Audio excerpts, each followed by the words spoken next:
ఆ పథకాలు ఈ పథకాలు ఇచ్చాలే కానీ డెవలప్మెంట్ అనేది చేయలేదు, అందుకనే ప్రజలు ఎంచుకున్నారని చంద్రబాబు నాయుడు గారు అంటున్నారు. మంగళవారం తెలుసుగా మీకు, ఆ మంగళవారం మాటలు చెప్పొద్దని చెప్పండి. ఆడలేనమ్మా మంగళవారం మాటలు చెప్పిందంట. మంగళవారం అప్పులకి వెళ్ళేటటువంటి ఈ కూటమి ప్రభుత్వం మంగళవారం మాటలకి ఆపేయాలి. మేము డెవలప్మెంట్ చేయలేదా? నేను చెప్తా డెవలప్మెంట్ అంటే ఏంటో. ఇది ఉందా లేదో వాళ్ళ తెలుగుదేశం వాళ్ళ కళ్ళుండి చూసే తెలుగుదేశం వాళ్ళని చెప్పమంటున్నా. ఇది లేదు అని అంటే మీకు కళ్ళు కనపట్లేదని అర్థం. మాది 5 సంవత్సరాల ప్రభుత్వం, జగన్మోహన్ రెడ్డి గారు ముఖ్యమంత్రి. దాంట్లో 2 ఏళ్ళు కోవిడ్ వచ్చిందా లేదా? దేశం ప్రపంచం అంతా కోవిడ్ అతలాకుతలం అయిందా లేదా? అయినా జిఎస్టీ వసూళ్లు పెరిగినాయా? జిఎస్డిపి వృద్ధి రేటు పెరిగిందా? తలసరి ఆదాయం పెంచామా?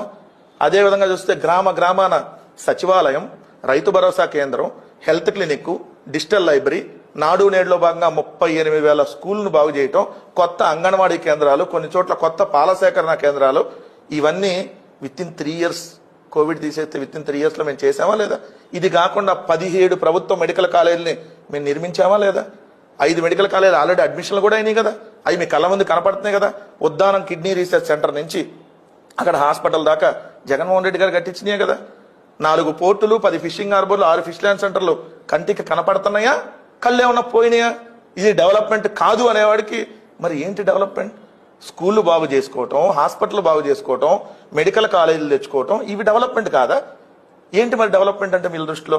డెవలప్మెంట్ చేయలేదు, అప్పులు చేసామంటున్నారా? కేవలం 3,32,000 కోట్ల అప్పు మాత్రమే చేశాం.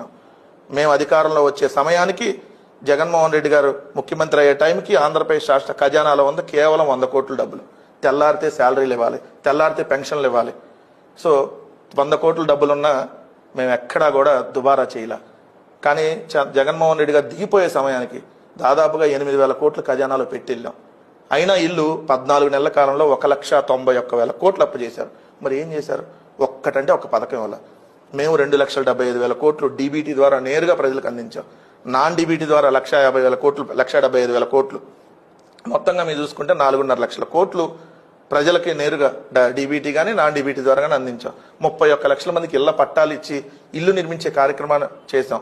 దాదాపు 10 లక్షల ఇల్లు పూర్తయినాయి జగన్మోహన్ రెడ్డి గారి హయాంలోనే. మరి ఇవన్నీ కనపడపోతే ఎట్లా? వాళ్ళు తెచ్చిన అప్పులకి అసలు కం వడ్డీ చెల్లించి 1,93,000 కోట్లు చెల్లించాం అసలు కం వడ్డీ.